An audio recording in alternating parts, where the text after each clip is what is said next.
Alright, in this fourth session of week 6, we will talk about how Korean food, Korean American food developed in Koreatowns in America. The first sugarcane plantations in Hawaii, and then later to Los Angeles, Koreatown. The first Koreans who arrived to the US was the sugar plantation workers.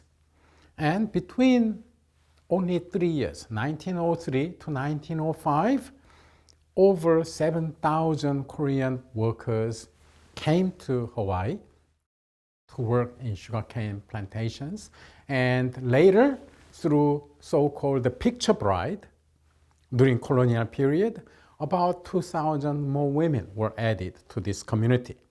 And 1905 is stopped by Japan because 1905 Korea lost its diplomatic rights to the Japanese Empire, and Japan stopped Korean migration to Hawaii for many reasons, but one of them was already in Hawaii the Japanese workers were the great majority, and there were frequent strikes sometimes, and if more Koreans go to Hawaii because they were so patriotic for their country's independence from Japan, it would hurt Japanese interest in international community, but also Koreans would compete with Japanese workers in Hawaii.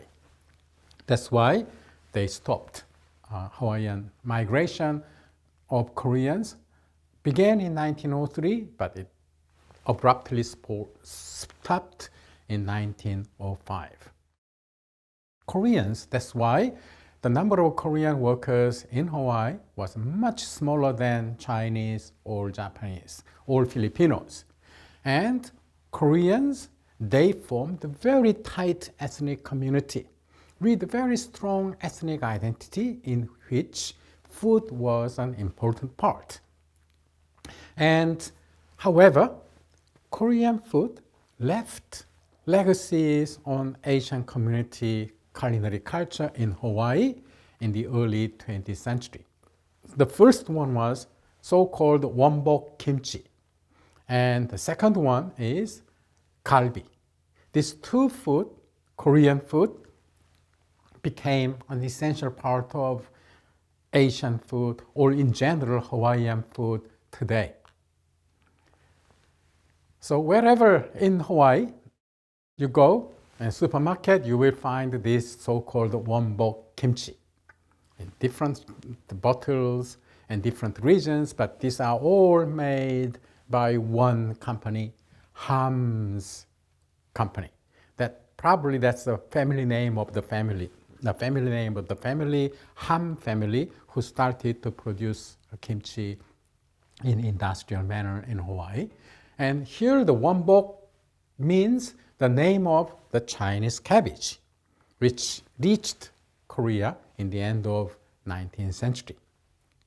So in Hawaii, the Korean kimchi is known as wonbok kimchi. Okay? And it's very popular, not just among Asians, but also Europeans in Hawaii as well.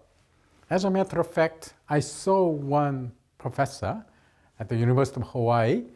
He has a Dutch background, and he would eat kimchi as a snack, this wonbok kimchi. Because this kimchi, by the way, in Hawaii, is not terribly salty, it is not terribly hot.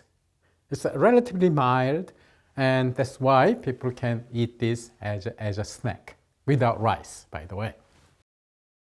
As I already mentioned very briefly, this lunch plate in Hawaii, Korean influence is very, very visible. And one of the typical lunch plate in Hawaii include Korean galbi, together with 2 scoops of steamed rice, and then spinach namu, the 시금치 namu, or often sukju namu or ming bean sprout, and LA galbi and some kind of kimchi. Now that is quite a big portion for the rest of the world, but remember, Americans tend to eat much more than other people. Not all Americans, but so this lunch plate is famous in Hawaii. And in America and elsewhere, earlier days, Korean food was represented by mostly two cuisine. One is kimchi and the other is barbecue.